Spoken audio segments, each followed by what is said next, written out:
एक राजा ने अपने महल में गरीबों के लिए भोजन तैयार कराया, लेकिन दुर्भाग्यवश खीर में एक सांप गिर गया।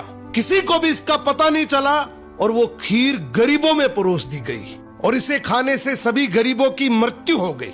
ये देखकर राजा के होश उड़ गए। उसे लगा कि उस पर गरीबों की हत्या का पाप लग गया।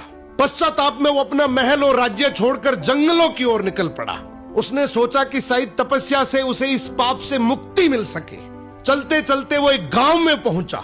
गांव के चौपाल में बैठकर उसने पूछा कि क्या इस गांव में कोई ऐसा परिवार है जो सादा जीवन और भक्ति में विश्वास रखता हो। गांव वालों ने बताया कि यहाँ एक भाई बहन रहते हैं जो बहुत ही सादगी और भक्ति से जीवन बिताते हैं। राजा उसी घर में ठहर गया। अगली सुबह राजा ने देखा कि वो लड़की ध्यान में बैठी हुई है। आमतौर पर वो जल्दी उठकर घर का काम और नाश्ता बना लेती थी, लेकिन उस दिन वो काफी देर तक ध्यान में लीन रही। जब एक राजा ने अपने महल में गरीबों के लिए भोजन तैयार कराया, लेकिन दुर्भाग्यवश खीर में एक सांप गिर गया। किसी को भी इसका पता नहीं चला और वो खीर गरीबों में परोस दी गई और इसे खाने से सभी गरीबों की मृत्यु हो गई। ये देखकर राजा के होश उड़ गए। उसे लगा कि उस पर गरीबों की हत्या का पाप लग गया। पश्चाताप में वो अपना महल और राज्य छोड़कर जंगलों की ओर निकल पड़ा। उसने सोचा कि शायद तपस्या से उसे इस पाप से मुक्ति मिल सके।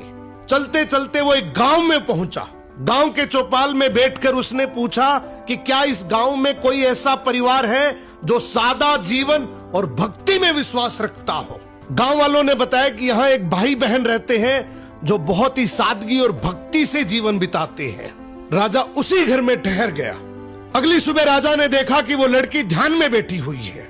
आमतौर पर वो जल्दी उठकर घर का काम और नाश्ता बना लेती थी, लेकिन उस दिन वो काफी देर तक ध्यान में लीन रही। जब